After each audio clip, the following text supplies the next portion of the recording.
So, Lisa, how would you describe survival mode? When I was in it, I didn't realize that was what it was. So I'm going to tell you what was happening now that I have hindsight, which is 2020. Hmm. I was just, okay, what do I have to do next? What do I have to do next? What's on the list? How do I got to get the kids to school. I got to do this. I got to go to work. I got to do this. Just what's the next thing in life? I never ever giving a focus on any kind of self-help, self-care. So when somebody once said to me, "Well, what do you do for self-care?" And I'm like, "What's that?" And I laugh about it because you can only know what you were taught, and it wasn't. And that's when I got the door open to me for self-care because I wasn't taught it. My mother did a lot of her own personal self-care, but she didn't teach me to take care of myself, to prioritize myself. She told me to prioritize her. And I had to learn that. I understand a lot of things that in the personal development world we're taught to do or told to do or focus on or prioritize. We actually don't know how to do. And I say this a lot about self-love. We're always told to love yourself more. But how do we do that? So I think it's great that you learned self-care in order to get yourself out of survival mode. Welcome to Survival Mode Disrupted, the podcast for those who are done performing, done people pleasing, and done living life on autopilot. I'm your host, Letitia, the Survival Mode Disruptor, and this is where we create disruptive, unapologetic transformations for those who are ready to exit survival mode and reclaim their power. Every episode is your permission slip to burn the rule book, break the cycle, and finally build a life that feels like yours. So let's disrupt everything that's holding you back and start living life on your own terms. This is your trigger warning. This podcast is raw. It is real and it doesn't sugarcoat what it means to survive trauma, abuse, mental health battles, or even the aftermath of living in survival mode for too damn long. What you hear on Survival Mode Disrupted includes unfiltered stories, graphic details, and a vulnerable truth that may trigger some of the audience. Please prioritize your emotional safety. If something feels too heavy, pause, breathe, come back when you're ready, or not at all. Your healing is yours to honor. These episodes are based on lived experience, not therapy sessions or clinical advice. Listening does not replace mental health treatment or constitute a coach client relationship.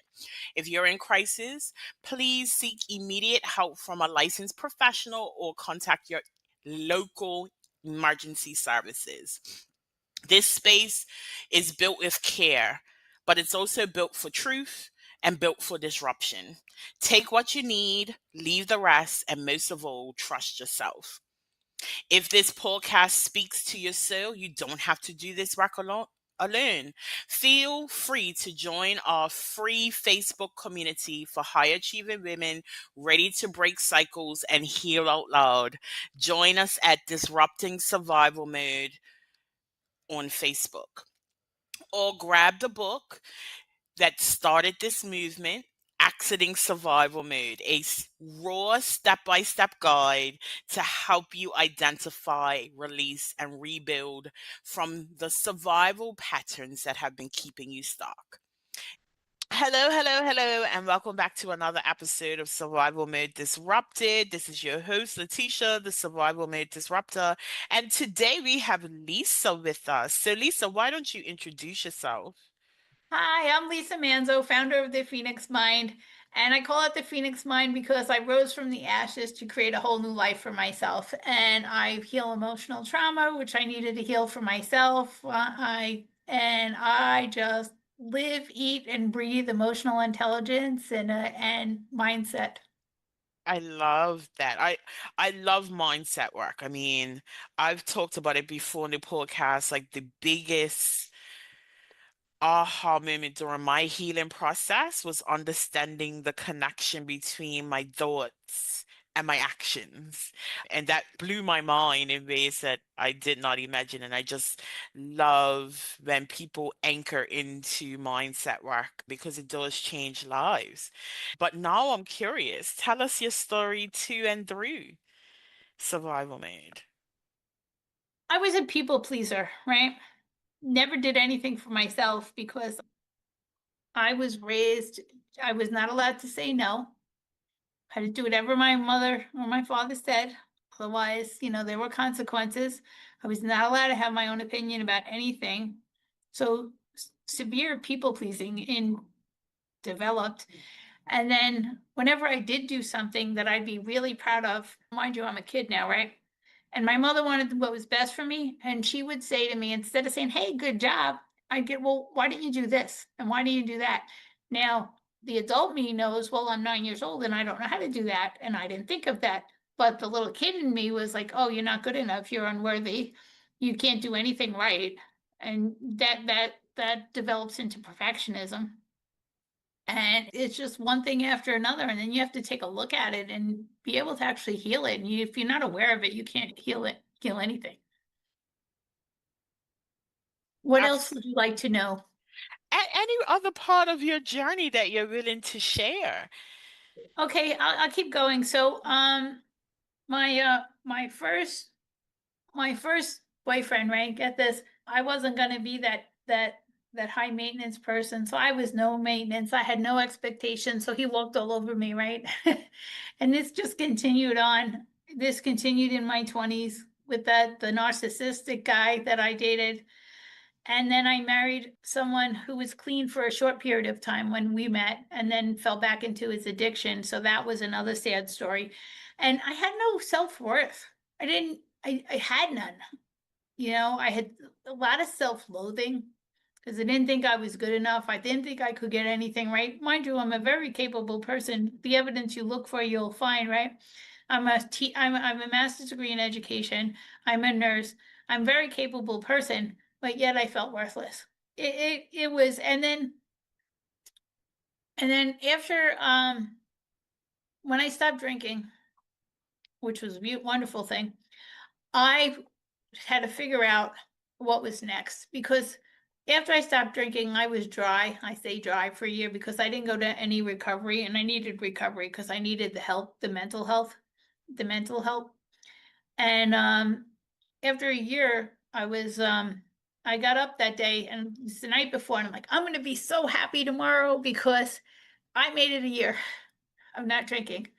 And I got up that morning and I was so angry. I was so angry because I didn't feel any different. But magically, I was going to feel all better after a year of not drinking. And I didn't do any of the work, right? And that was the day I call it surrendering. I surrendered. I joined a 12-step program, and then my life started to change. And after joining the 12-step program, I knew that wasn't enough for me. I wanted to know why my mind worked the way it did, why it didn't interpret the emotions the way it did, and why all these things manifested, because it's all in my head. So I started in the personal development world, and that opened such a great opportunity for resources to heal. I met an NLP practitioner, neuro linguistic programming, and she was able to help me understand how my mind worked. And then I started reading books. And then I became an NLP master practitioner so I could help other people do that stuff. And now I'm like, okay, what are my patterns? What am I doing? And that's when the healing began. I I take in a lot of what you said and can relate to that, right? Like one of the things that I talk about a lot when I share my story is I left an abusive relationship and somehow or the other I thought everything would just kind of fall into place. I didn't do the work initially, right? I and then I didn't understand why I ended up in such toxicity over and over until I finally surrendered to a process of healing because I recognized if I didn't change what was happening in my life, the things that were happening that I didn't like currently or at that time wouldn't ever change. But a lot of us go through things, battle through things, and think once it stops happening, or we stop engaging, or we stop deciding to be part of that process, that life will just overnight, with a switch of a light, things will change, and it really doesn't happen like that. And one of the reasons why I started this podcast was simply because I always say, if I knew how my trauma was showing up, if I knew what my responses were to my experiences, I definitely would have done things differently. So I just think it's always key to highlight that aspect, that yeah, you can change your circumstances, but until you do that inner work, nothing really changes. Yep, you got to do the work. Absolutely. So what about your recovery process, that 12-step program that you entered into, really help you anchor into changing your patterns, changing your behaviors?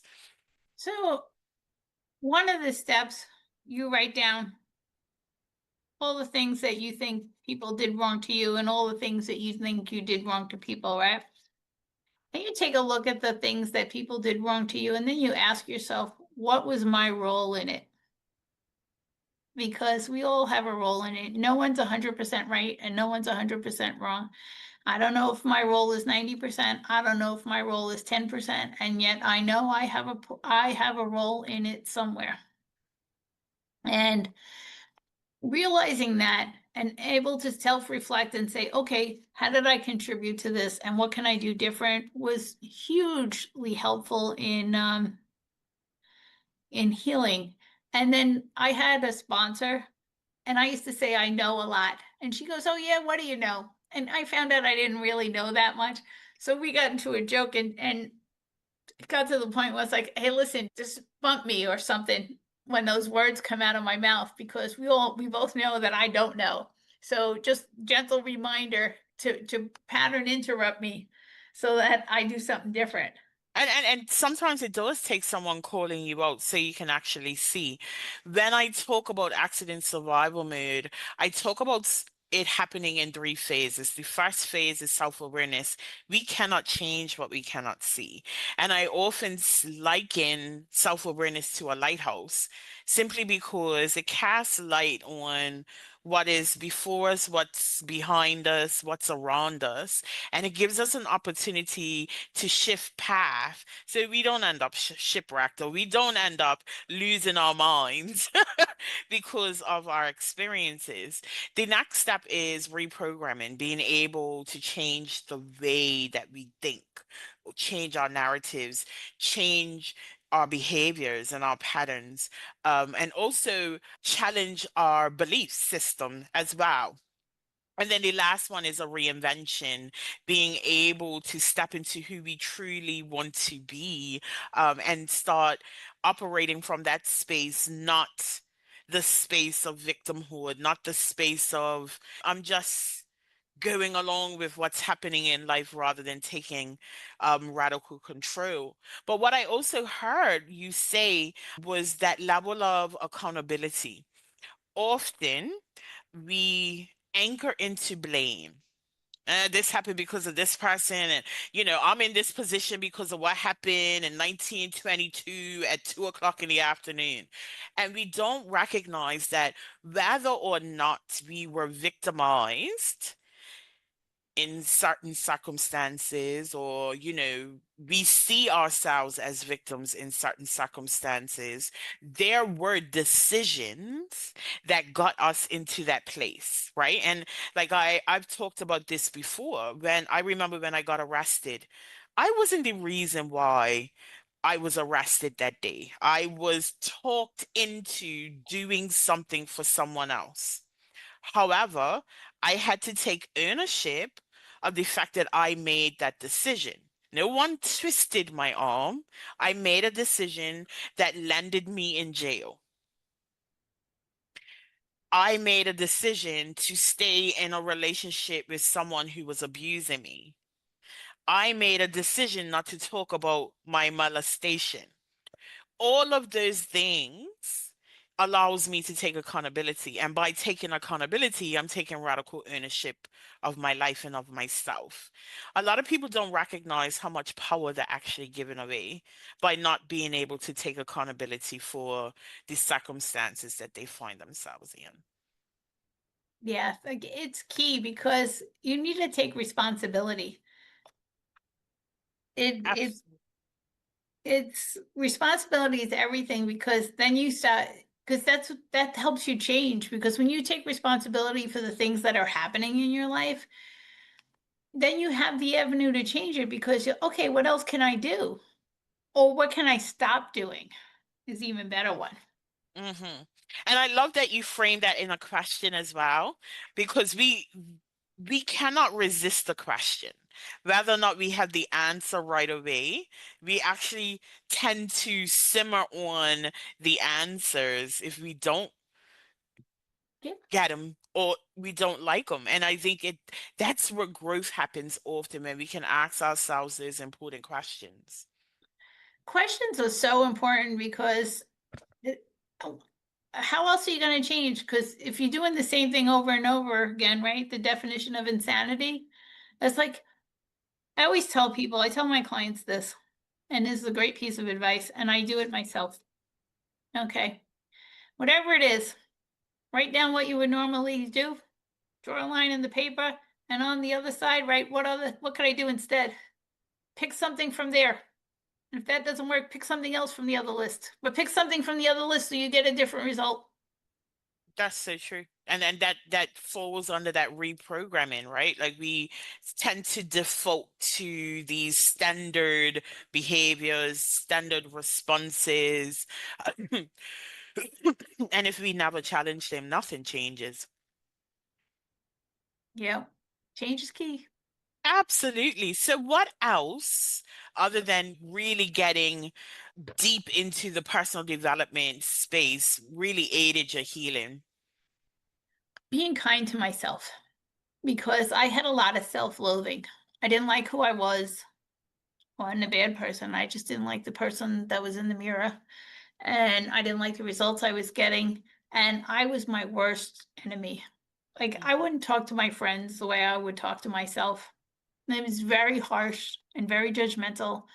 And when I was able to shift that into being kind to myself and saying, hey, I'm human, I'll get over it, it'll pass, and letting it go and not beating myself up for things that I had no control over. And it was so healing as like being kind to myself. That was huge. And a lot of Mhm. people aren't. Absolutely. I remember once I recognize the connection between our thoughts and our actions, I would be washing dishes and I'll have this like really negative thought and I'll be like, literally out loud, no, we're not going there today. And trying to change the narrative so that I can change the outcome, right? And I used to challenge myself and would always do it out loud because it was that recognition of we can't hide behind our thoughts. We can't hide behind things. And if I am going to make those changes, I need to make them boldly and loudly. So I would literally be at that sink having this very loud conversation with myself. And oftentimes that voice that we hear that is very critical, very negative, it is replays of what we heard in childhood. It's never always our singular voice. It might be the voice of our parents, the voice of our teachers, the voice of our neighbors or other kids that then became the narrative that we carried, which I think also outlines how important it is to pour into children in a positive manner because that then becomes the voice that they use to talk to themselves.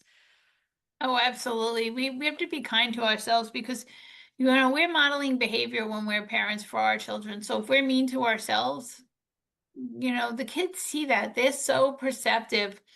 And then if you have no value, how are you going to teach your children to have value? If you have no self-esteem, how are you going to teach your children to have self-esteem? Whatever you want to teach them, you have to have for yourself first. Hmm. Absolutely. So you mentioned that point of, I really had low self-worth.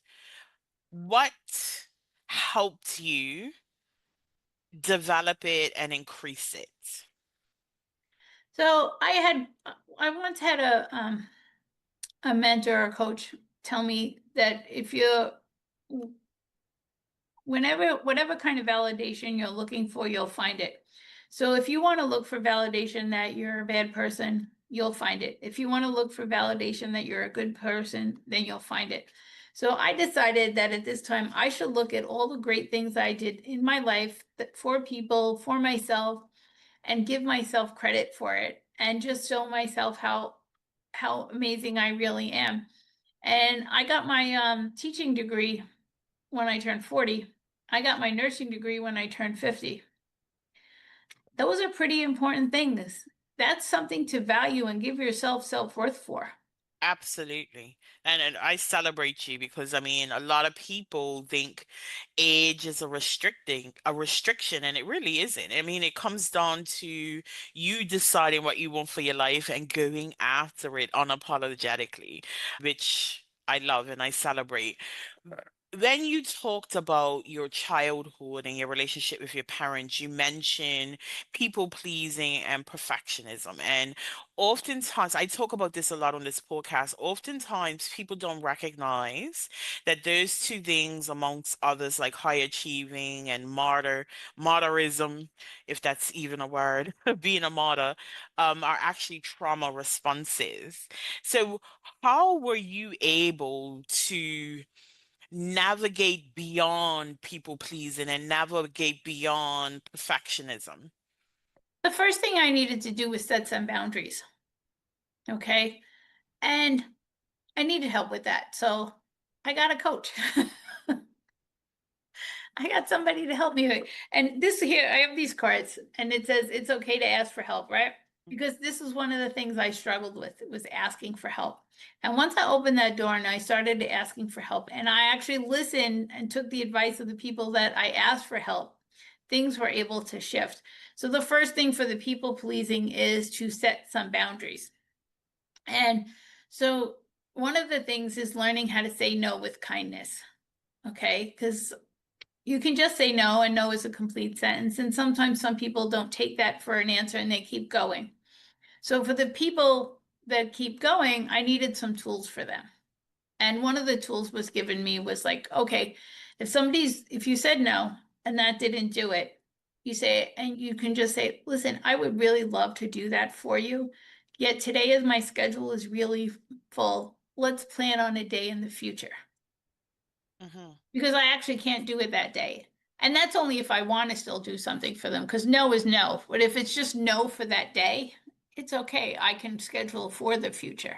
But if it's no for that day and it's no forever, I'm going to be kind to both of us and say, no, this is just a hard no for me. I myself struggled with people pleasing, and the biggest struggle that I had was with saying no and coming to terms that no is a complete sentence and that I didn't have to validate my answer, that I didn't have to over explain.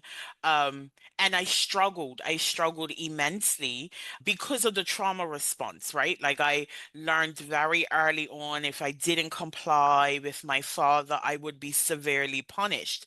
And as a result, that became my narrative. If I don't do for this person, they're going to cut me off or they're going to be mad at me and not speak to me, which is why I people please for so long. And I remember someone saying to me, people pleasers aren't nice, they're just manipulative. And I was like, oh, that's Yeah. pretty strong. But when I really think about it, it is manipulating a situation so that I remain comfortable with the dynamics within the relationship. And it's basically subconscious as a result of the trauma that I've experienced. So, yeah, being able to set boundaries is key. So, tell me about the perfectionism. How did you navigate that? Okay. So I didn't know I had perfectionism until somebody was helping me with do something. And she actually said to me, "Oh yeah, I saw the perfectionism in that." And I'm like, "Please explain." Because I no idea I was a perfectionist, not at all. And she explained to me, she said, "Well, you won't take the first step until you know exactly everything that has to be in place, and everything has to be absolutely right before you'll take the first step and take the chance or the risk." And I was like, "Oh my, that's exactly right." Because when I did as a child, if I did things wrong, I mean, I was berated for it. So everything had to be just perfect so I didn't get yelled at. So that carried over into other portions of my life. And did you find that it paused you, stalled you, or was it, or did you even notice whether or not it paused or stalled you with your decision making or your action taking? Oh God, yeah. It put me into indecision, and not making a decision is a decision in and of itself. And I have my moments still. I'm still growing, and I work on it every day because I made a video for I made a course for my on my for my website. It's a free course, right? And I gotta tell you, I was the worst judge ever. And I finished it and I did all the recordings. It actually was great. But while I was going through it, I was brutal to myself. And then I went back and looked at it. And I'm like, wow, I did a good job. I would say starting business actually helped me work on my perfectionism. I remember having a business coach and she was saying done is better than perfect. And I was like, what you mean? Like, what do you mean? No, perfect is better than done. Like, you know what I mean? Like, I'm sorry. Like, it has to be right. And I found in the first couple of months of business, I stole myself immensely for this desire to be perfect, but I had never seen it before that day. I thought I was doing all the right things in my career by trying to be perfect and doing all the right things in my relationships by trying to be perfect. But it wasn't until I started business that I actually recognized how much I was slowing myself down for things that people actually didn't care about, right? And then it was also seeing, okay, I just spent $5,000 on this business coach who is literally using Google Forms and a Google Drive where I'm here thinking I'm gonna buy Kijabi and spend 200 a month on it and everything has to be nice and neat and pretty. But I'm paying this woman $5,000 for less than perfect and I'm okay with it. So maybe I don't have to be so pinpointed and perfect in order to move myself forward. So that, that's funny because part of my brand is progress instead of perfection. Okay. And as long as I'm doing better than I did it the last time, I'm happy. I'm going to go with that and I'm going to be happy. It's a process. And if I look back to where I started and to where I am now, I'm in such a good place mentally. I'm very happy in my personal life, in my business life. Is it where I want it to be? Not yet. Will it be? Sure will, because I'm making progress every day towards it. Progress. I love that. Lisa, thank you so much for your time on Survival Mode Disrupted. Tell us a little bit more about how we can connect with you online and also how you work with clients. Right now, I'm working one-on-one with clients, and I'm in the process of developing some do-it-yourself courses that will be going up on my website soon. I have a couple recorded, we haven't published them yet. You can work with me by reaching out to me on my website. It's lisamanzo.us.com or thephoenixmind.com. Either one will work. You can connect with me, send me an email. It will be, I'm helping coaches, I'm helping people one-on-one right now, and I'm in the process of developing a group program. Okay. Thank you so much for your time. Before we wrap it all up, one key takeaway for the audience to action. Just start and figure it out as you go because you just need to take the first step. Absolutely, I agree with you. Thank you again, Lisa, for your time. And audience, thank you for catching another episode of Survival Made Disrupted. I just want to remind you, you were not built to break, but you damn sure were not built to just survive. Disrupt the cycle, reclaim your life, and thrive on your own terms. And I'll see you next week. Once again, thank you for joining another episode of Survival Mode Disrupted, hosted by the Survival Mode Disruptor, Letitia. You didn't land here by accident. This conversation, it probably cracked something open on purpose. Because survival mode isn't just a phase, it's a pattern, an identity, a prison masked as strength. But here's the truth: you're not broken, you're just unfinished.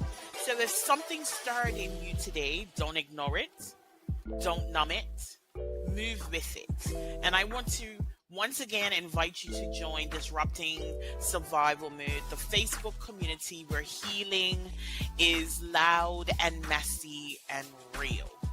I also want to invite you to buy my book, The Survival Mode Action Plan, because your breakthrough deserves a blueprint. And if you felt seen today, be sure to share this episode with someone who needs to hear it. Like, subscribe, and drop a review.